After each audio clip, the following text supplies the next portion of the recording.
Images की बात करें तो वो एक stand alone light weight executable package software package है जिसके अंदर मुख्तलिफ़ चीज़ें शामिल होती हैं।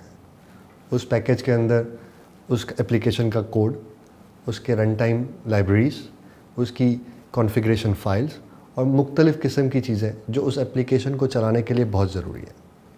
उस इमेज को जब हम डॉकर इंजन के थ्रू चलाते हैं तो उसे हम कंटेनर कहते हैं। जितनी भी सारी चीज़ें हमने लिस्ट की जो उस पैकेज के अंदर होती हैं वो लेयर्स फॉर्मेट में एक दूसरे के ऊपर स्टैक हुई भी होती हैं और हमें वो इमेज एक पैकेज के तौर पे नज़र आती है। हर इमेज के अंदर कट डाउन ऑपरेटिंग सिस्टम यानी वो ऑपरेटिंग सिस्टम की चीज़ें जो किसी एप्लीकेशन को चलाने के लिए ज़रूरी हैं, वो उसका कोड, उसके रन टाइम, उसकी लाइब्रेरीज़, उसकी कॉन्फ़िगरेशन, ये सारी चीज़ें शामिल होती हैं। वो सारी चीज़ें लेयर्स में स्टैक हुई भी होती हैं। उन लेयर्स को यूज़ करते हुए हम किसी भी एप्लीकेशन का कंटेनर बना के उसको चलाते हैं। एक खूबी कंटेनराइज एप्लीकेशन की ये भी होती है कि जो जिस सिस्टम पे आप उसको डाउनलोड करके चला रहे हैं, अगर वो कोई लेयर जो इस एप्लीकेशन की इमेज में मौजूद है, अगर वो किसी और इमेज में पहले से मौजूद है तो वो उसको दोबारा डाउनलोड नहीं करता। उस पुरानी वाली इमेज जो आपके सिस्टम पे पहले से डाउनलोडेड थी, किसी और एप्लीकेशन की इमेज, उससे उस लेयर को रेफरेंस करते हुए उस इमेज की लेयर को यूज़ करता है आपकी नई इमेज की एप्लीकेशन को चलाने के लिए। इससे फ़ायदा ये होता है कि आपके सिस्टम में डाउनलोडिंग उसे कम करनी पड़ती है। जब हम बात करते थे कि कंटेनराइज एप्लीकेशन पोर्टेबल भी हैं और फास्ट भी हैं, तो उसमें ये भी चीज़ शामिल थी कि जब उसको आप डाउनलोड करते हैं तो वो देखता है कि अगर आपके पास पहले से मौजूद है एप्लीकेशन की कोई इमेज की लेयर, तो वो उसको यूज़ करता है और उसी से एप्लीकेशन चलाता है। अगर हम इसको इस तरह डिस्क्राइब करें कि कंटेनर बनता है इमेज की लेयर से, तो इसको ये कहना गलत नहीं होगा कि इमेजेस एक रुके हुए कंटेनर की मानंद होते हैं।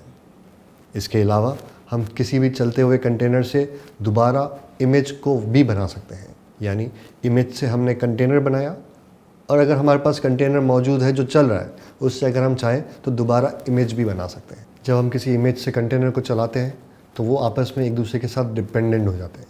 यानी कि जब तक कंटेनर चल रहा है, जब तक हमने उस इमेज से जितने भी चाहे कंटेनर बनाए, जब तक आखिरी कंटेनर चल रहा होगा, आप उस इमेज को सिस्टम से डिलीट नहीं कर सकते। अगर आपने किसी इमेज को डिलीट करना है तो सबसे पहले सारे कंटेनर्स जो उस इमेज से बनाए गए थे उसको रोकना होगा, उसको डिलीट करना होगा, उसको रिमूव करना होगा, उसके बाद ही आप उस इमेज को डिलीट कर सकते हैं।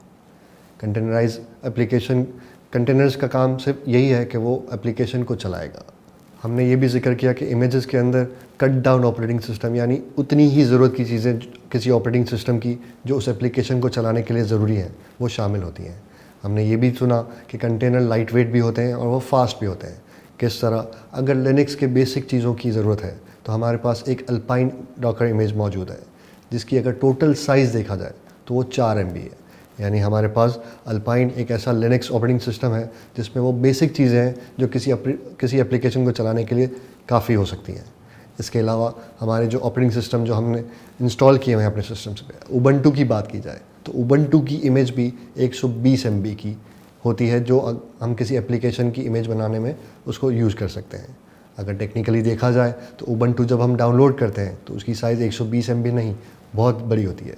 पर चूँकि हमारी एप्लीकेशन को चलाने के लिए हमें बहुत सारी चीज़ों की ज़रूरत नहीं, फॉर एग्ज़ाम्पल GUI जिसके थ्रू हम ग्राफिकल यूज़र इंटरफेस के थ्रू उबंटू यूज़ करते हैं, हमें किसी भी एप्लीकेशन कंटेनराइज एप्लीकेशन को चलाने के लिए उसकी ज़रूरत नहीं। तो वो कट डाउन होते होते वो उबंटू की इमेज 120 MB की रह जाती है। यानी हमारी जिस इमेज में उबंटू की वो या अल्पाइन की इमेज यूज़ हुई हुई है वो कम, छोटी और लाइट वेट और फास्ट भी होगी।